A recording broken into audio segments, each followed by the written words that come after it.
Salut les amis, j'espère que vous allez bien. Du coup, on se retrouve aujourd'hui pour une nouvelle séance de préparation.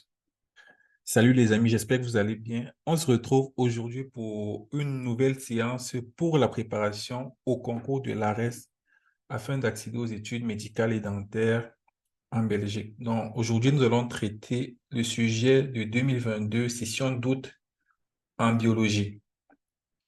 Donc, avant de commencer, je rappelle que nous organisons à partir du 26 juin et ceci pendant 2 mois des préparations en ligne tous les jours, 25 heures par semaine, pendant 6 semaines, pour vous préparer de façon très stricte à ce concours. N'hésitez pas à nous envoyer un mail ou à remplir le formulaire d'inscription dans la description.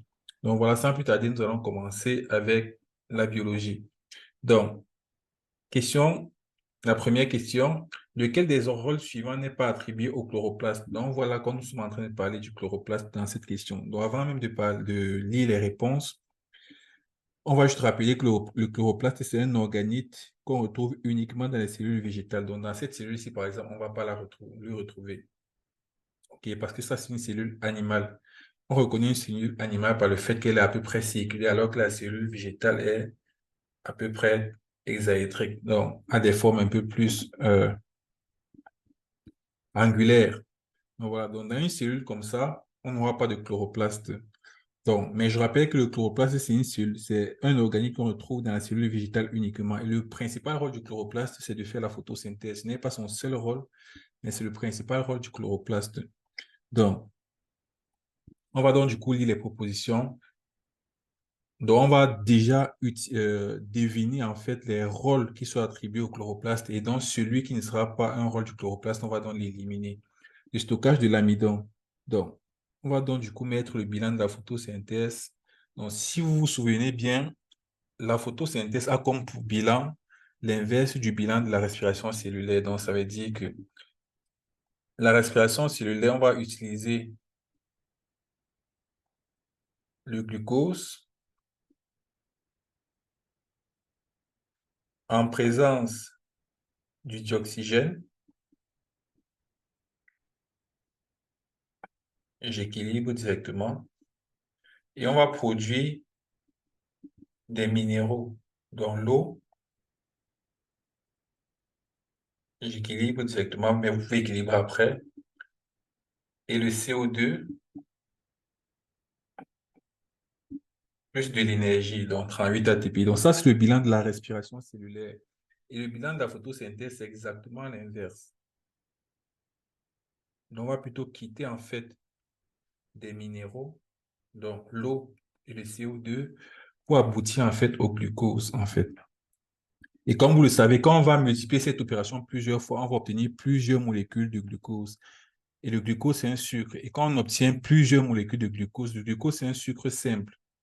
Donc, on en aura beaucoup, on va obtenir des sucres complexes. Et l'un des sucres complexes, c'est en fait l'amidon. Donc, la photosynthèse permet bien évidemment de produire l'amidon. Donc, c'est l'un des rôles en fait du chloroplaste. Le chloroplaste, via la photosynthèse, permet de stocker l'amidon. Donc, ça, c'est un rôle de la photosynthèse. Donc, ce n'est pas quelque chose à éliminer. Donc, nous pouvons barrer. La fixation de l'azote. On peut voir ensemble là que sur le schéma qu'on a fait que l'azote, si vous vous souvenez, la formule de l'azote, c'est N. À aucun moment, il y a de l'azote qui intervient dans ce bilan-ci. L'azote n'intervient pas du tout dans le chloroplaste. On pouvait même s'arrêter là, puisqu'on voit bien que c'est la réponse qui est fausse. Mais on va continuer pour éliminer les autres propositions. La fixation du carbone. On voit ensemble que en ce qui concerne la photosynthèse, on va prendre le carbone inorganique qu'on va fixer pour obtenir le glucose et le carbone organique. Donc, c'est évidemment l'un des rôles de la photosynthèse. Et bien évidemment, la photosynthèse en elle-même, oui. Donc, la réponse est effectivement B. Donc, on peut continuer avec la question 2. Dans une cellule humaine en métaphase de mitose, les chromosomes d'une même paire se font face. Chaque chromosome est formé d'une seule molécule d'ADN linéaire. Il y a 92 molécules d'ADN. Donc, les mots-clés dans cette question, c'est premièrement métaphase, cellule humaine et mitose. Donc, quand vous avez ces trois éléments, vous pouvez répondre à la question sans même lire les propositions. Donc, là, on nous parle d'une cellule humaine. La caractéristique d'une cellule humaine, c'est que c'est une cellule qui a 46 chromosomes. OK, on est d'accord. C'est une cellule qui a 46 chromosomes. OK, on nous dit que c'est une mitose, donc on nous parle de la division qui est équationnelle. OK, et elle a en métaphase. En métaphase d'une cellule, les chromosomes ont deux chromatides. Là, par exemple, nous sommes en métaphase d'une cellule avec 2n égale à 4 chromosomes. Donc, on va prendre cet exemple ici et déduire pour la cellule humaine. Donc, voilà notre cellule qui a 2n égale à 4 chromosomes. Là, nous sommes en prophase. En prophase, qu'est-ce qui se passe? Il y a une disparition de la membrane nucléaire, condensation du matériel génétique et apparition du fuseau de division. En métaphase, il y a un rangement sur le plan équatorial de façon individuelle. OK, donc voici par exemple des chromosomes homologues. Mais les chromosomes homologues ne se rangent pas en paire, comme ça peut être le cas en méiose. Je vous dessine par exemple la même cellule en méiose à côté. Donc, si on avait cette cellule en méiose, on aurait eu ça en fait. Les cellules de la même paire se seraient rangées sur le plan équatorial, mais en binôme. Et c'est à ce moment qu'il y aurait eu le crossing over. Donc, vous pouvez voir ici là que ce n'est pas le cas en mitose parce qu'il n'y aura aucun échange entre les chromosomes. Donc, c'est un rangement individuel sur le plan équatorial. OK. Deuxième chose, on peut voir donc que chaque chromosome a deux chromatides. Donc, ce chromosome-ci a deux chromatides. Un bras, un autre bras, un bras, un autre bras, et etc. OK. Alors qu'en méiose 2, par exemple, en méiose, qu'est-ce que j'allais dire? Après la division, on peut voir là que les chromosomes ont une chromatide. OK. Donc, en téléphone, on voit que les chromosomes ont une chromatide. Donc, en métaphase, chaque chromosome a deux chromatides. Donc, si on revient dans nos parts d'une cellule humaine, la cellule humaine a 46 chromosomes. OK. Et chaque chromosome a deux chromatides. Ça veut donc dire qu'au total, si on veut compter le nombre de chromatides, en fait, au total qu'il y a dans la cellule, c'est 46 chromosomes fois deux chromatides par chromosome. Donc, on aura en fait 92 chromatides. Donc, je reviens maintenant lire la question après avoir fait le tour. Donc, les chromosomes d'une même paire se font face. On peut voir là que ce n'est pas le cas. Les chromosomes d'une même paire ne se font pas face. C'est plutôt en méiose que les chromosomes d'une même paire se font face. Non, c'est faux. Chaque chromosome est formé d'une seule molécule d'ADN linéaire, non? Alors, comme je vous dis souvent en cours, pour ceux qui font des cours avec moi, considérez, lorsqu'on est en train de parler d'une division, une molécule d'ADN comme étant une chromatide, en fait.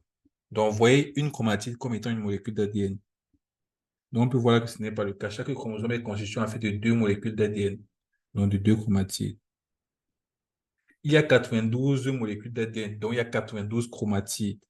Ça, identique 2 à 2, on peut voir que c'est le cas. Donc, on a effectivement 92 molécules d'ADN, donc 92 chromatides, qui sont identiques 2 à 2. On est d'accord, 2 à 2. Ce chromosome, si on a deux chromatides identiques, deux chromatides identiques, deux chromatides identiques, etc. Donc, c'est correct.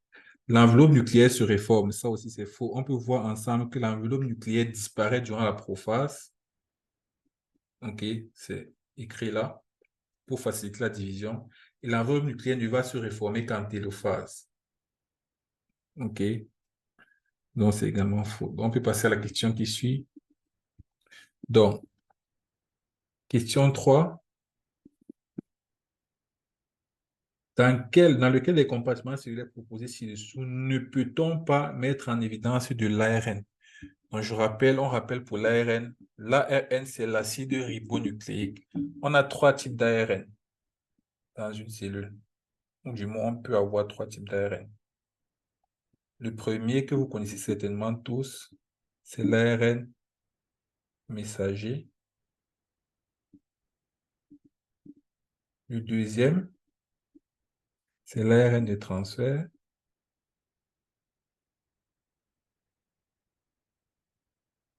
Et le troisième, c'est l'ARN ribosomal.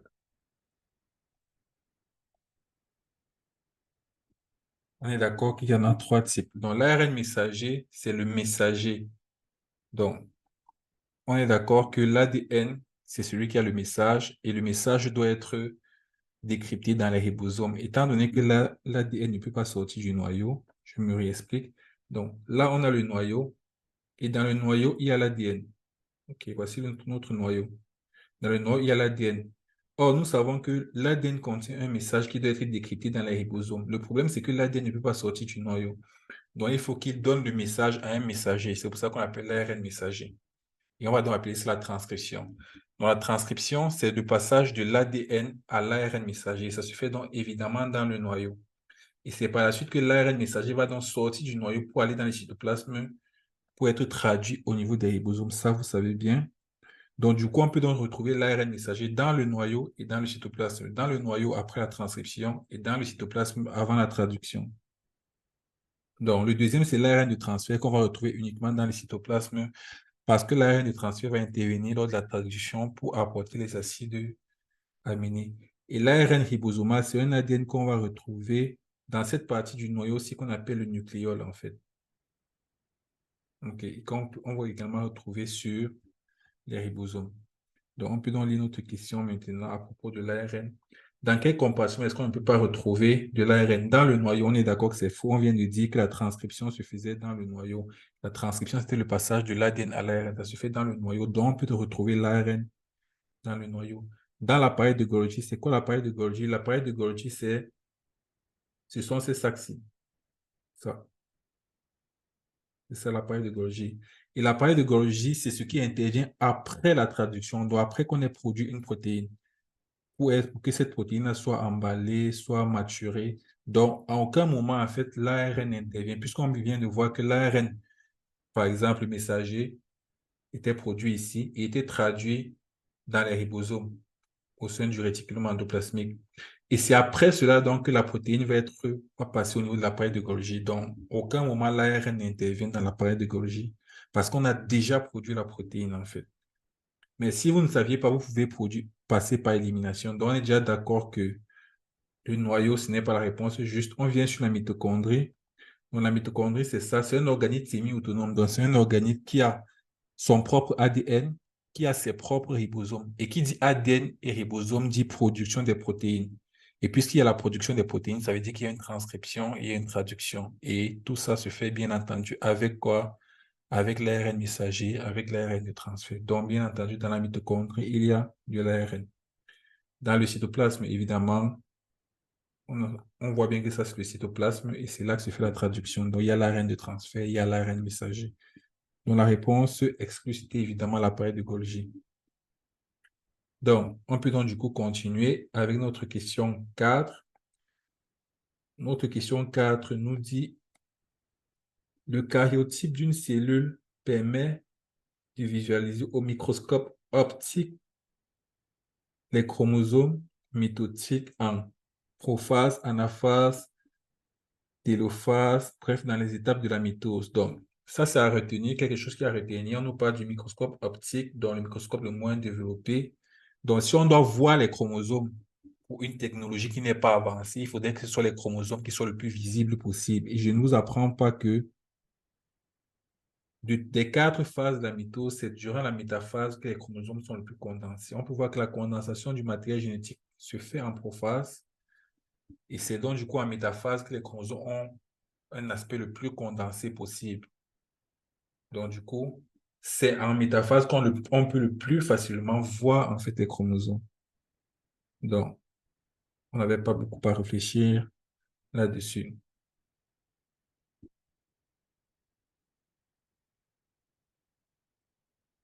OK. Donc, on va passer à la question 5. Le gène A peut être représenté par 220 allèles. Dans un génome humain, combien d'allèles de ce gène trouve-t-on? Ça voudrait dire, prenons un exemple. La couleur des cheveux, c'est un gène. Et la couleur des cheveux a des milliers d'allèles, couleur rouge, belge, bleu, noir, marron. Mais chez un individu, combien d'allèles on peut avoir au maximum? On est d'accord qu'un gène est sur un chromosome. OK. Un gène est présent sur un chromosome. Et on peut voir qu'un chromosome ne peut avoir que 2 chromatides. Donc, si on voit là, par exemple, un chromosome a juste 2 chromatides. Mais dès que j'ai fait ça, un chromosome a juste 2 chromatides.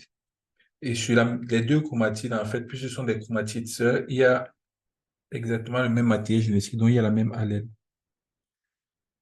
Mais on peut voir ensemble que là, il y a deux chromosomes sur la même paire. Donc, si un gène est présent sur ce chromosome-ci, on a le même gène sur le chromosome homologue. Ça veut dire que voici un chromosome, voici son frère. En fait, sur ce chromosome-ci, là, il y a exactement les mêmes gènes que sur l'autre. Mais ce qui peut différer, ce sont les allèles. Ça veut dire que s'il y a le gène couleur des cheveux ici, il y a également le gène couleur des cheveux ici. Ce qui va différer, c'est l'allèle. On peut avoir, par exemple, l'allèle rouge ici, et ici, on a l'allèle bleu. OK. Donc, du coup, il ne peut pas avoir plus de deux allèles, en fait. Soit il y a rouge ici et rouge là, soit il y a rouge ici et une autre allèle. Donc, on ne peut pas avoir plus de deux parce qu'il n'y a que deux chromosomes ayant ce gène-là, en fait. Donc, même s'il y a 100 allèles dans la nature, entre guillemets, rouge, bleu, jaune, marron, chez un même individu, il ne peut avoir que deux allèles au plus, ou bien une seule. Donc, quand il y a deux allèles différentes, on dit que l'individu est hétérozygote, comme dans ce cas-ci. Mais quand il y a la même allèle, on va dire que l'individu est homozygote. Donc, voilà pour la question 5. On peut donc passer à la question 6.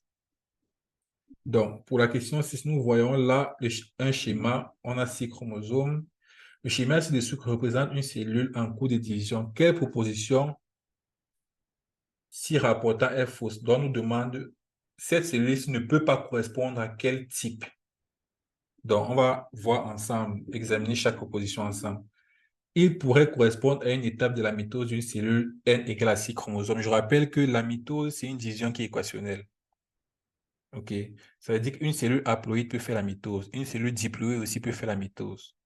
Par contre, la méiose, c'est une division qui est réductionnelle, notamment la première division de méiose. Donc, une cellule haploïde ne peut pas faire de méiose. Donc, on peut déjà conclure que la cellule-ci peut faire une mitose, celle-ci peut faire une mitose, celle-ci peut faire une méiose, mais celle-ci ne peut pas faire de méiose parce qu'elle est déjà haploïde. Donc, une cellule haploïde ne peut pas faire une méiose. Et même en regardant le nombre de chromosomes, on voit qu'on a 6 chromosomes. OK? On a 6 chromosomes. Donc, si on a 6 chromosomes et que nous sommes en mitose, on peut avoir une cellule qui a 6 chromosomes qui sont tous différents. Et dans ce cas, on aura N égale à 6. Ou bien 6 chromosomes qui sont 2 à 2 identiques, donc on aura 2N égale à 6. Donc, en fait, 3 paires.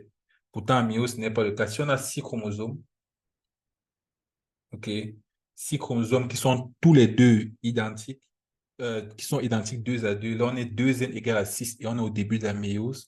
Mais si on a 6 chromosomes qui sont tous différents, on sommes à 2N égale à 12. Donc, et nous sommes donc du coup en méiose 2 et pas en méiose 1.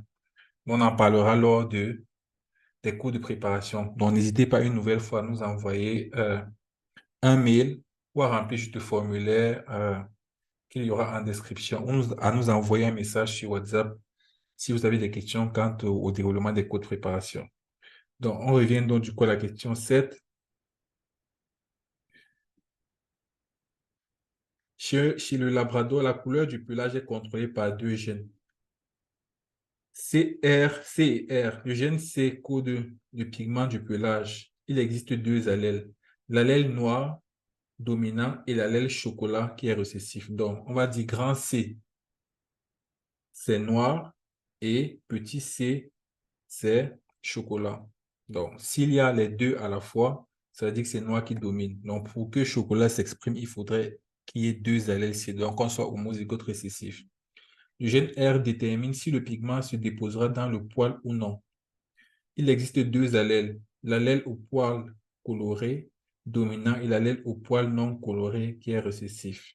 Donc, ça veut dire que si on a R, grand R, c'est poil coloré et petit r récessif.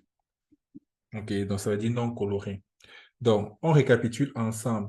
Ça veut donc dire que si un individu n'a pas de poil coloré, ça veut dire qu'il est forcément petit r sur petit r. Il faut qu'on soit d'accord jusque-là. Vous pouvez mettre pause et réfléchir là-dessus.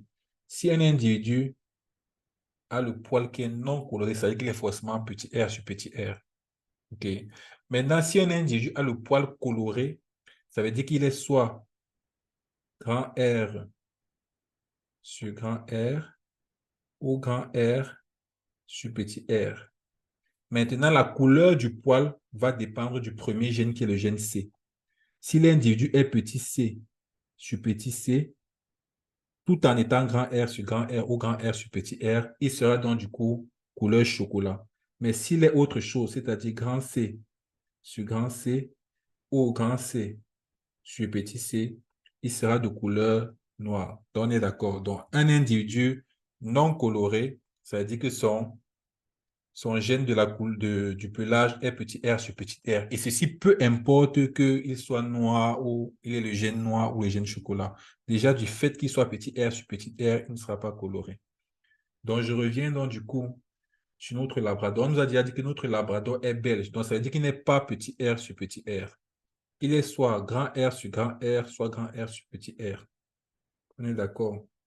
Ah non, on nous a dit qu'il est belge, ce qui traduit l'absence de dépôt de pigments dans le poil. Ah d'accord. Ce qui traduit l'absence de dépôt de pigments dans le poil. Donc, ça veut donc dire qu'il n'est pas coloré. Ça veut donc dire qu'il est petit r sur petit r. Vous m'excusez. Petit r sur petit r. Donc, on peut déjà éliminer tous ceux qui n'ont pas ce petit r sur petit r. Maintenant, il est de quelle couleur? On dit qu'il est belge, ce qui traduit l'absence de dépôt de pigments dans le poil. Sachant que le pelage de son père est chocolat. Si le pelage de son père est chocolat, ça veut dire qu'il est comment?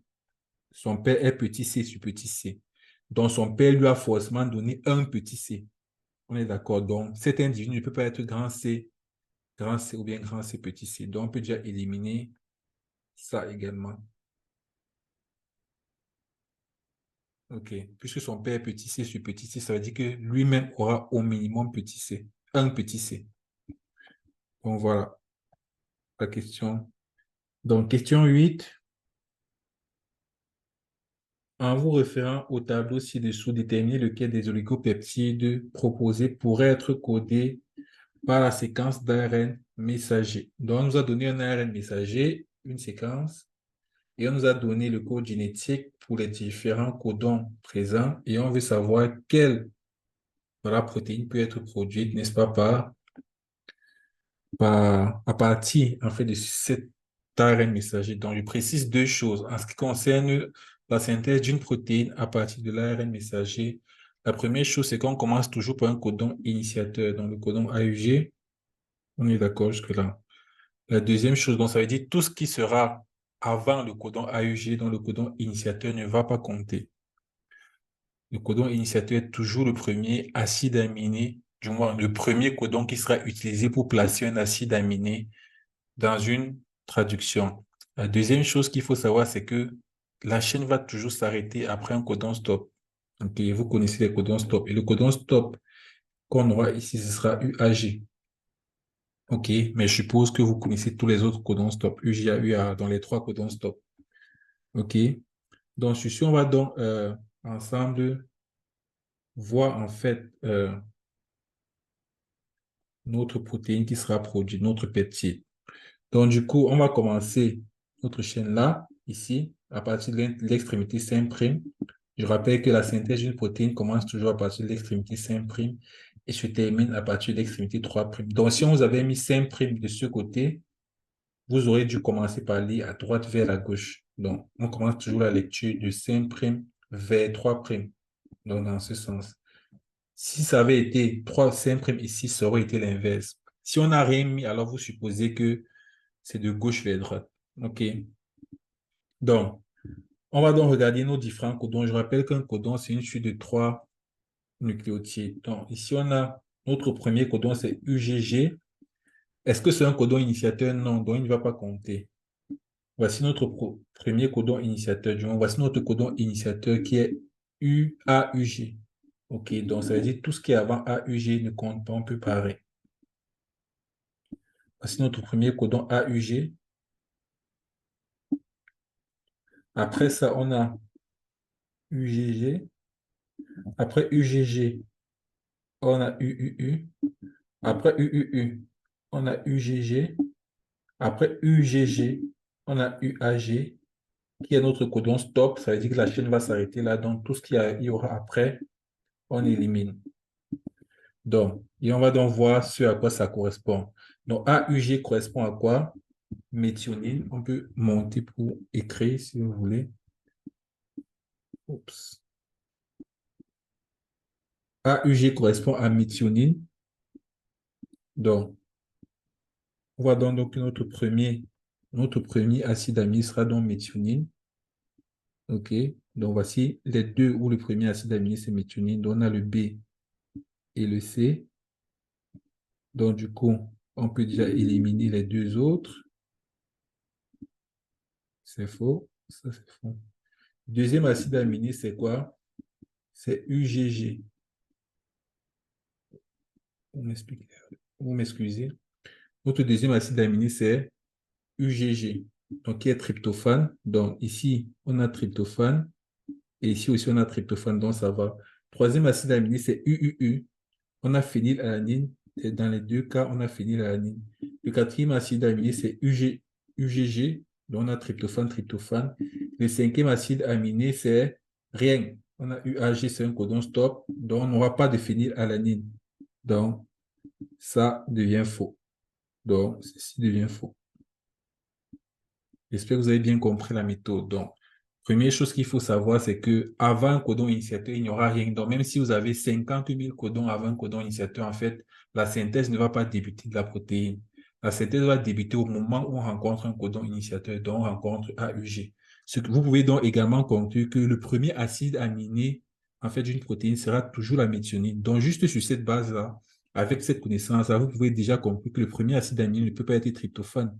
Donc, juste en sachant ça, vous pouvez déjà éliminer A et vous pouvez éliminer D, sachant que le premier acide aminé d'une protéine est toujours la méthionine. OK. Bon, voilà. Donc, comme ça, vous savez, on peut donc continuer avec la question numéro 9. Donc, question numéro 9.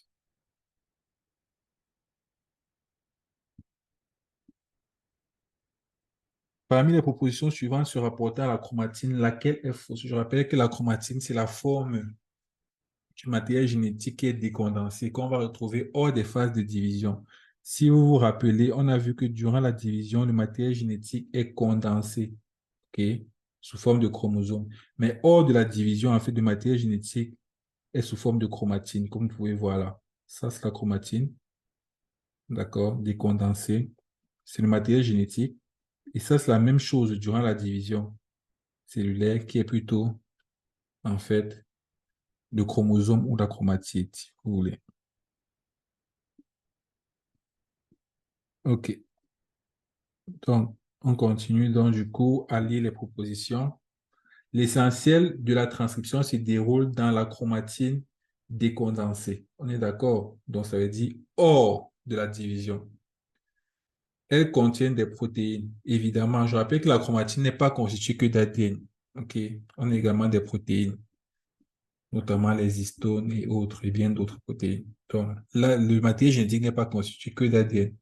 De la même façon pour le chromosome. Le chromosome n'est pas constitué que d'ADN. Elle ne se forme qu'au moment de la division cellulaire. C'est l'inverse. Elle disparaît au moment de la division cellulaire. On peut bien voir là, là on a la chromatine.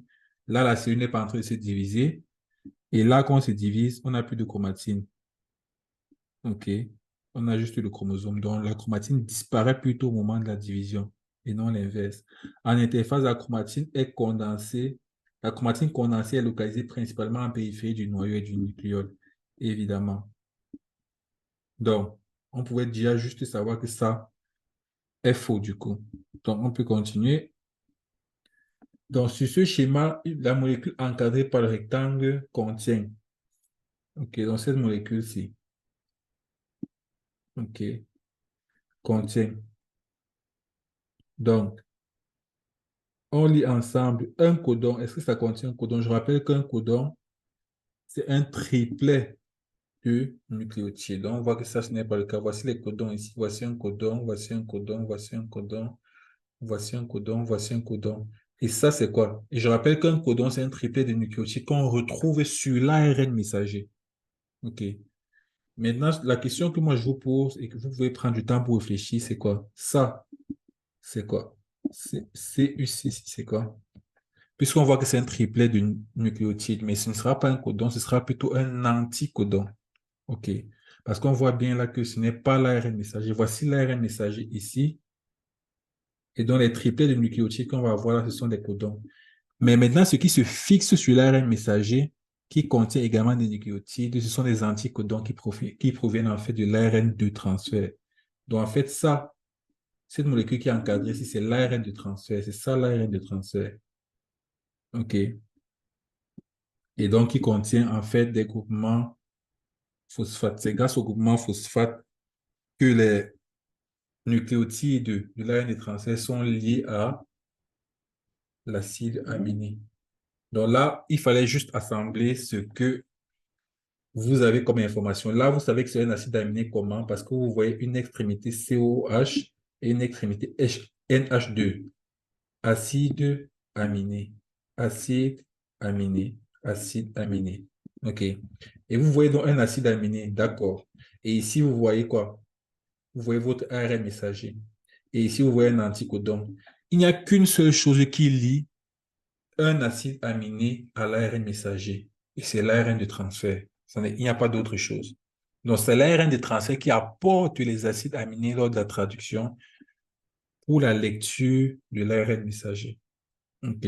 Des groupements peptidiques, évidemment, c'est faux parce que les groupements peptidiques sont des liaisons qu'on a entre différents acides aminés. Ça veut dire que quand tu auras un acide aminé et si tu as un autre acide aminé qui va venir se lier là, en fait, la liaison qu'on va voir, c'est un groupement peptidique qui est en fait un groupement entre une liaison carboxyle d'un acide aminé et une liaison amine de l'acide aminé suivant. Du désoxyribose, évidemment, non, le désoxyribose, c'est un sucre à 5 carbone qu'on va retrouver sur les nucléotides. Le désoxyribose sera un sucre de ce style. De la même façon que le ribose, c'est également un sucre à 5 carbone. Mais sauf qu'on aura une partie désoxyde, donc on aura retiré de l'oxygène. Un OH si vous voulez. Donc, évidemment, c'était un groupement phosphate par élimination. Ce n'était pas un codon, parce que là, c'était un anticodon qu'on avait dans la partie entourée. Ce n'était pas une liaison peptidique, parce qu'il aurait fallu qu'on ait deux acides aminés ici qui sont liés dans ce cercle-ci. Ce n'est pas le cas. Et ce n'était pas le désoxyribose, parce que voici bien les anticodons. OK. Et autant pour moi, les codons, ce sont les codons qui contiennent les nucléotides. Les nucléotides, donc, sur un nucléotide, on a trois éléments: le phosphate, le sucre qui est dans le ribose ou le désoxyribose et les bases azotées. Et le désoxyribose, on ne l'a que sur l'ADN. Or, là, on voit bien qu'il n'y a pas d'ADN. Ce sont les ARN. OK? Donc, c'était plutôt facile cette question. Donc, on passe donc à la question numéro 11. Et je rappelle une nouvelle fois que nous organisons des cours de préparation. Pour ce concours-ci, ce sera intense, 150 heures de cours pendant 6 semaines. Et on aura une semaine en plus pour les anciens sujets. Et chaque semaine, on aura 25 heures de cours en ligne sur cette plateforme-ci qui s'appelle Vedamo, qui est adaptée pour ce genre de préparation. Donc, n'hésitez pas à nous contacter, à nous contacter. En description de la vidéo, il y a des liens. Il y a un lien pour nous envoyer un message sur WhatsApp pour poser vos questions par rapport au déroulement des cours de préparation, par rapport aux cours, etc.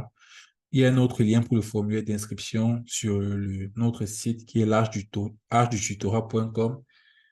Et il y a un troisième, un email où vous pouvez nous envoyer un email si vous ne souhaitez pas divulguer votre numéro personnel. Donc la question numéro 11, c'est une question qui a été annulée, mais on va quand même la traiter. Je vous dirai pourquoi elle a été annulée. OK, question numéro 11.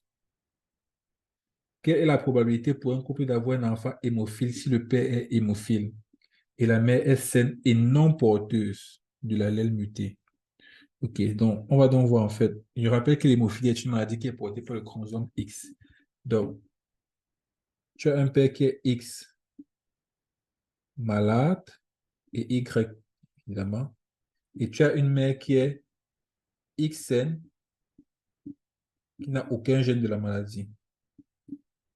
OK. Donc, ces parents-ci ne peuvent avoir que 4 enfants possibles, 4 possibilités. Donc, on a premièrement cette possibilité-ci, XM et X. On a cette deuxième possibilité, c'est XM et le deuxième X qui correspond à la même chose. Maintenant, on a, ça sont des filles. Maintenant, les garçons, on aura X, Y5 et X, Y. Donc, en fait, il n'y a pas de possibilité, en fait, pour que leurs enfants soient malades. Ok. On aura des filles qui seront toutes porteuses et on aura des garçons qui seront sains. On est d'accord, n'est-ce pas? Donc, quelle est la probabilité pour un couple d'avoir un enfant hémophile si le père est hémophile et la mère est saine et non porteuse de l'allèle muté?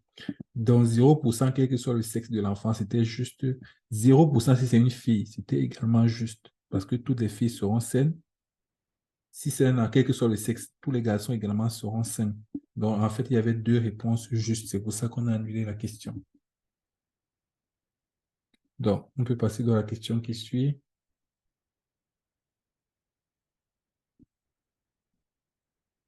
OK. Donc, la question qui suit, c'est la question numéro 12. Un virus se distingue d'un prokaryote par l'absence de... Donc, on rappelle déjà que en ce qui concerne les cellules, on a les cellules eucaryotes, les cellules prokaryotes. Vous connaissez bien la différence. Et les virus, ce sont ce qu'on appelle des eucaryotes qui ne sont pas des cellules. Donc, les eucaryotes n'ont pas d'organites.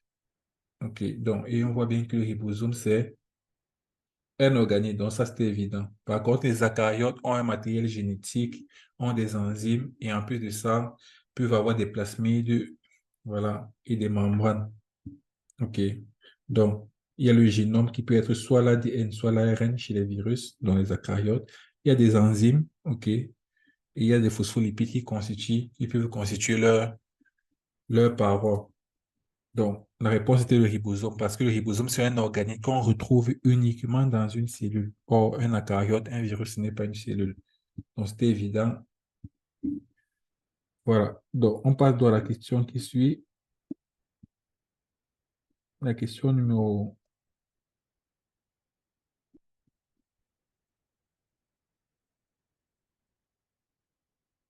13.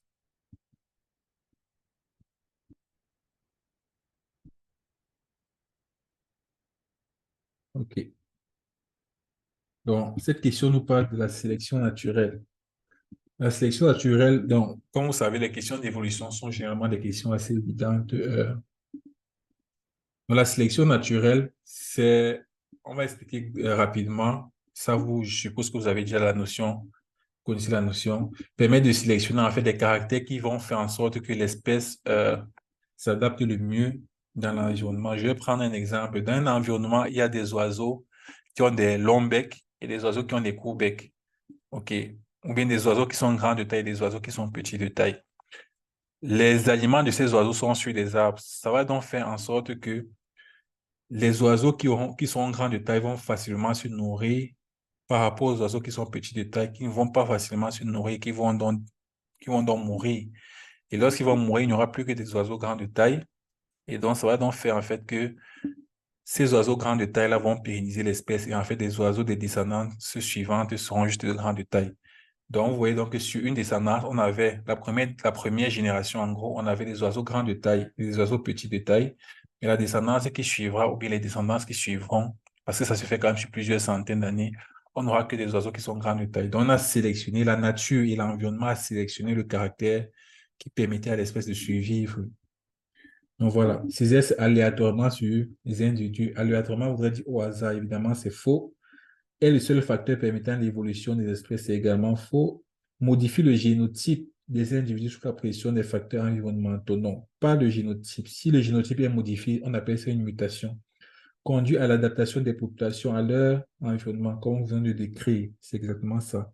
La raison pour laquelle la forme générale des cétacés ressemble à celle des poissons est une conséquence de la sélection naturelle. Donc ça aussi, c'était des questions évidentes. Ce n'est jamais le fait du hasard, de leur proximité évolutive, non. D'un flux génétique interespèce, non. Interespèce voudrait dire entre différentes espèces.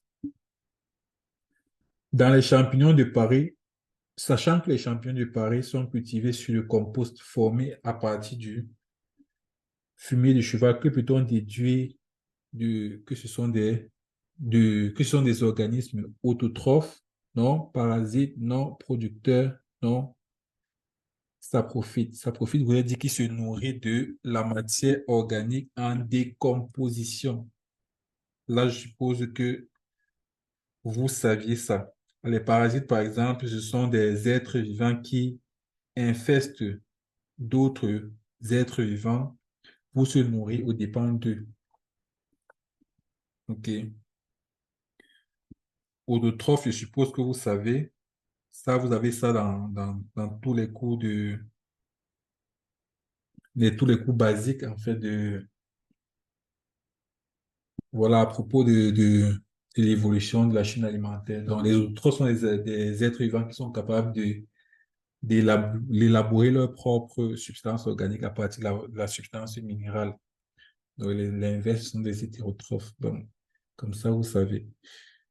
Voilà, c'est tout pour cette vidéo. J'espère que ça vous a aidé à revoir ces sujets et à peu près surtout à juger un peu de votre niveau à l'approche de l'examen du concours. N'hésitez pas à nous contacter pour ces cours de prépa. Je rappelle qu'ils débutent le 26 juin et qui vont durer 6 semaines pour revoir toutes les notions et une semaine pour revenir sur tous les anciens sujets. Ciao!